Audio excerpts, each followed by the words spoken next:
Take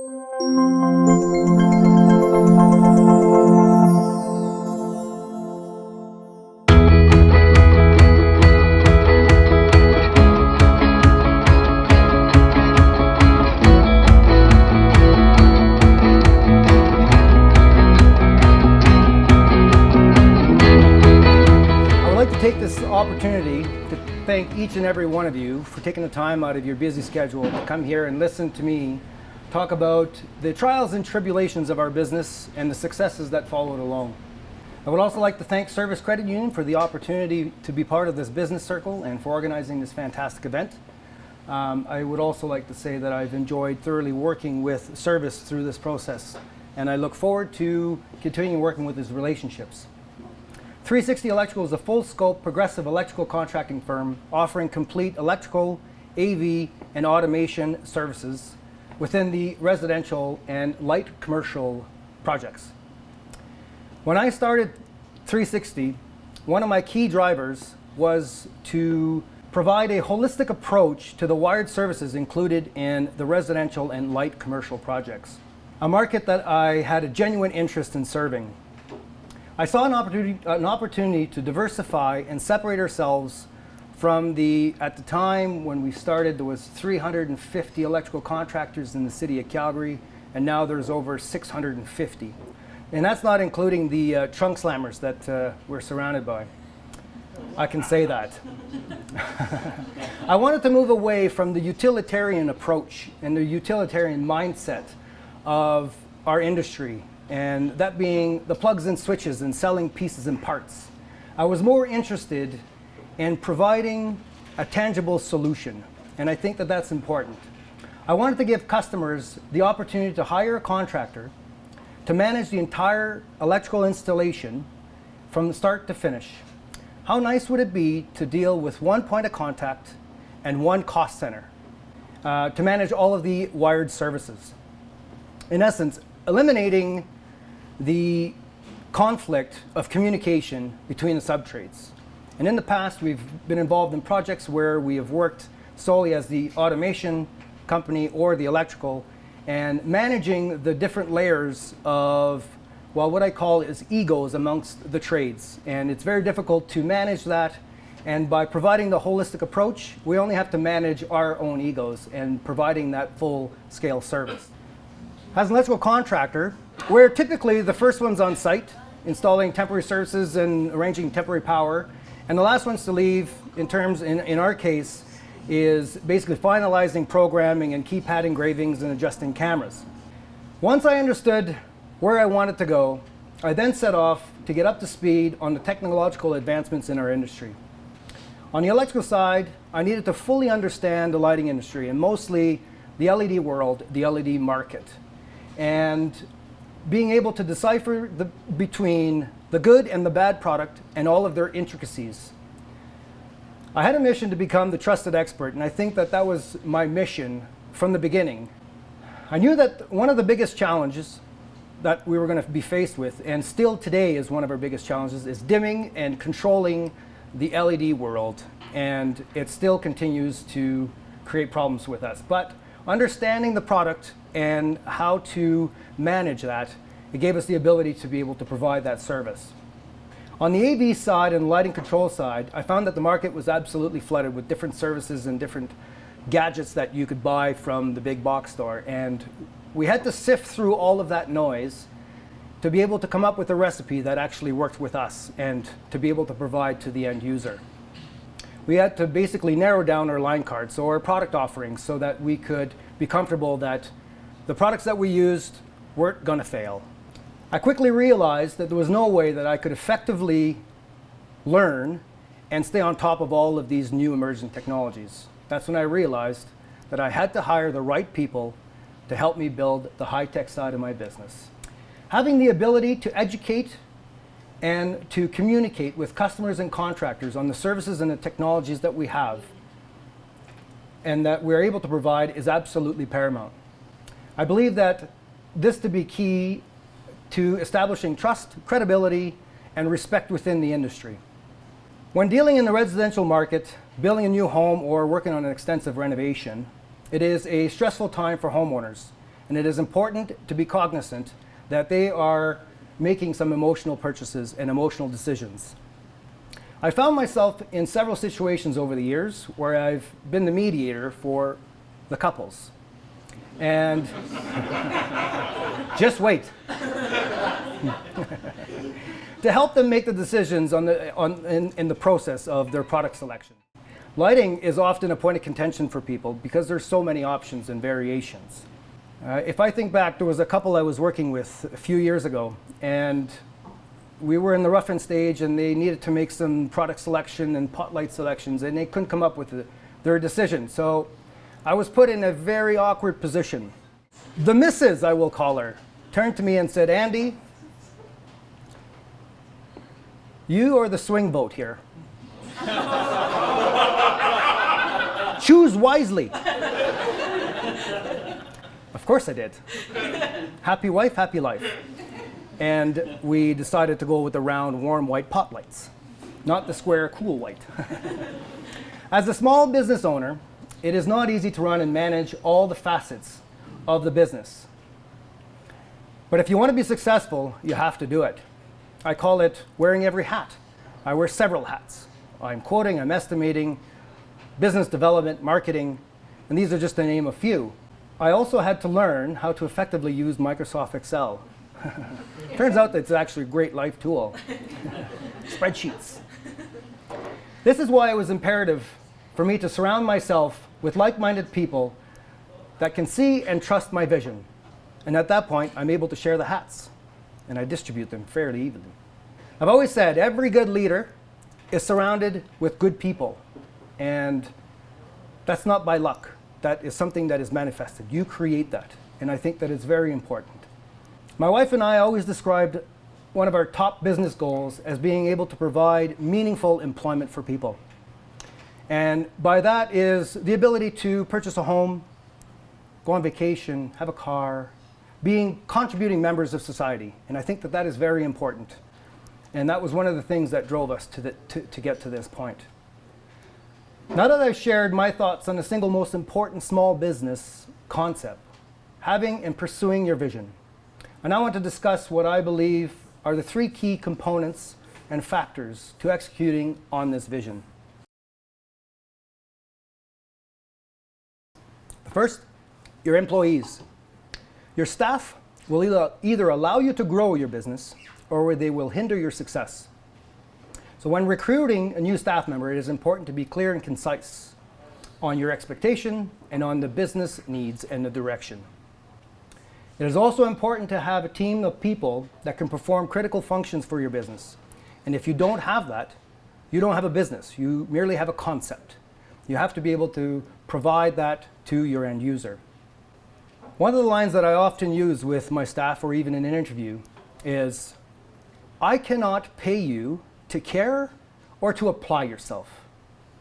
You either do or you don't. And the outcome is a direct correlation of who you are. And so I can teach you to be a good electrician and I can teach you the business. But the workmanship, the work ethic, and the attitude is on you. And I understand that attitude reflects leadership. And that's why I surround myself with people that can allow the company to have a consistent attitude. We all work for the greater good, and that's how we succeed as a team.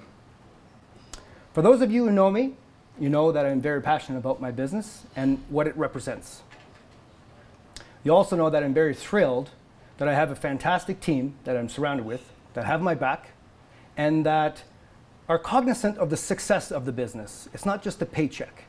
It's a matter of working for the greater good. I have a good example for that. This past summer, we had an onslaught of work that we had to be done in a very short period of time. Approximately 4 months of work to be done in 2.5 months. We got together, we came with a plan, and we executed. And the best part of it is we got done the work. There might have been some griping, but we got it done. And on the Friday that we got done, we packed the vehicles and we headed off for our annual team building party down in Kelowna on the lake. Everybody received the bonus, everybody was happy. And I think that it's important to recognize and to compensate for hard work, dedication, and the commitment. I have to say that employee retention is probably one of the most important parts of HR. Once you understand that, you're far better off.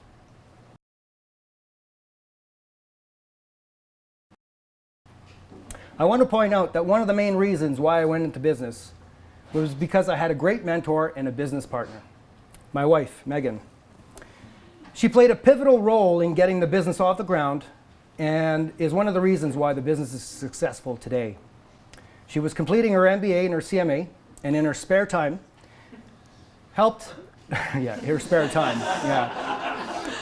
she helped develop and set up the back end of the business. This includes the accounting, finance, the initial branding, and we've changed our branding a few times, but that's all part of growing the business.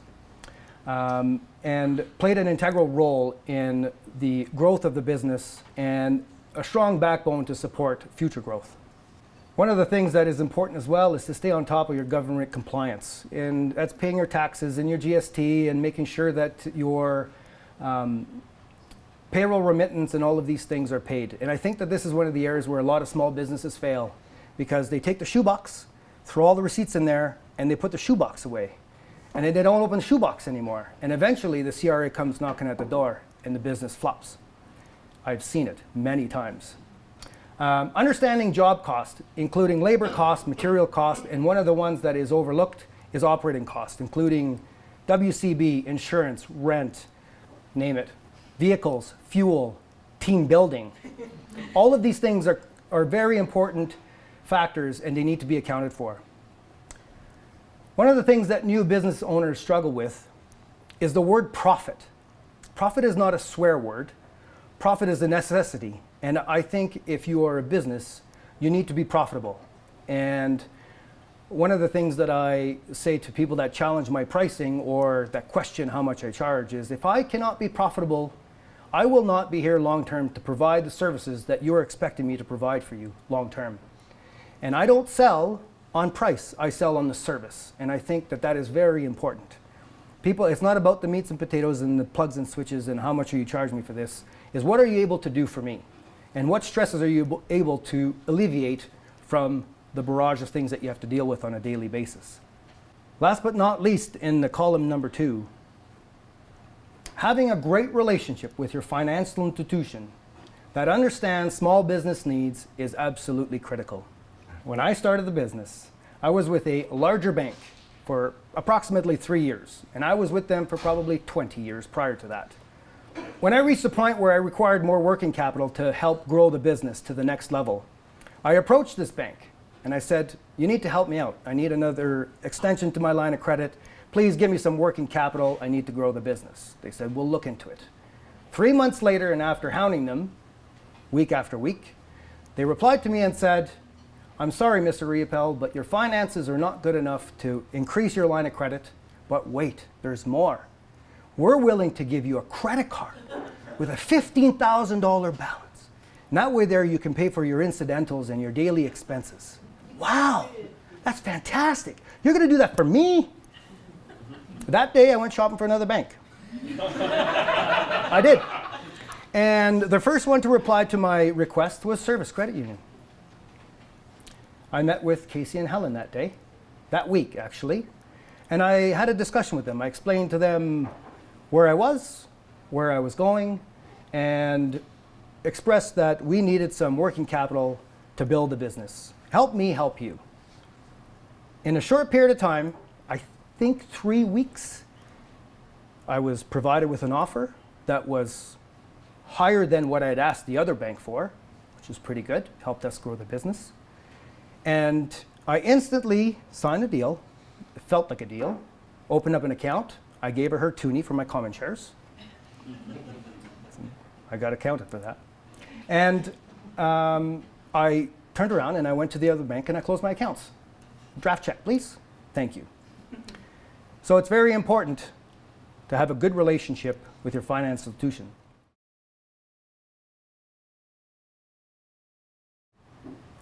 I cannot stress enough on how important it is to have great relationships with all the stakeholders that surround your company. From the wholesaler to the contractor, homeowner, and whether it's an engineer, architect, designer, and for us in our industry, it's important to have good relationships with electrical inspectors. And we can say that at this point, we have great relationships with the inspectors. It's also important to develop a relationship with your competition. And people think, I don't know if that's a good thing. I think it's great. Typically, there's plenty of work to go around for all of us. But by sharing the ideas and the experience, you're not only gaining important knowledge, but also contributing to the overall success and advancements of the industry in which we serve. And I think that that's important. The other day I had a conversation with a direct competitor of mine, and we chatted for 15 minutes at the wholesaler, and it was a good conversation. But what it does is it keeps people honest. It keeps people aware of what you're doing, and it forces people to keep that same high level of expectation. And now in my closing statement, I thank you again for coming this evening. And if you're going to walk away with one thing tonight, one thing only, you can forget everything else. It's not about you. It's more about the people that surround you that allow you to be successful. And I believe that to be true. And that will be my segue to introduce my team. And I want to reiterate, these people are the reason why we're here. These people are the reason why 360 is successful. It's not about me, it's about the group. I will start off with Andrew Duckett. Andrew Duckett is our AV specialist.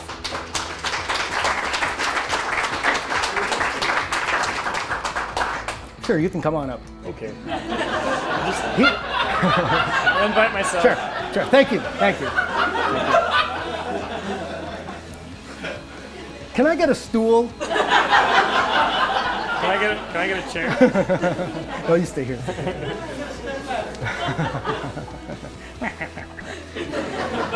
Andrew is our AV specialist and now our electrical apprentice, and he has been instrumental in helping us build and grow 360. Andrew drives the technology side and understands the business strategy. Also, customer service at a level that you simply cannot teach. Thank you.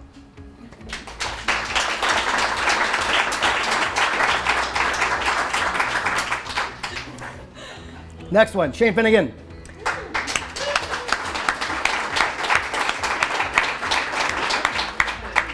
Shane joined us from Ireland on a 2-year work visa, and I'm happy to say that he is now a permanent fixture in Canada. Congratulations. He is a highly skilled journeyman electrician with also a strong customer relations mindset and drives towards efficiency for the overall benefit of the business. And Shane exemplifies working for the greater good. He really does. Thank you, Shane, for all of your service. Next is Jake Mandan.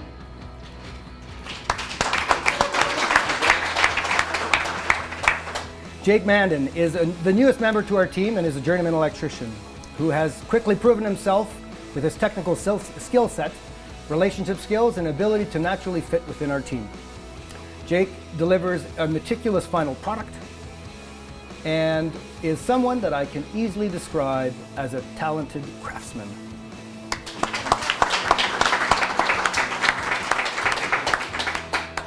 Sarah Flavin. She's not an electrician. Yes. She could be. She could be. Yeah. She's apprenticing. Yeah. She is our talented accountant and administrator who has stuck by us and with us through some highs and lows. And Sarah brings a keen attention to detail and is our assurance that the CRA and many of our stakeholders have their administrative needs met. Sarah epitomizes the commitment to this small business and is the backbone to our operation. And thank you, Sarah.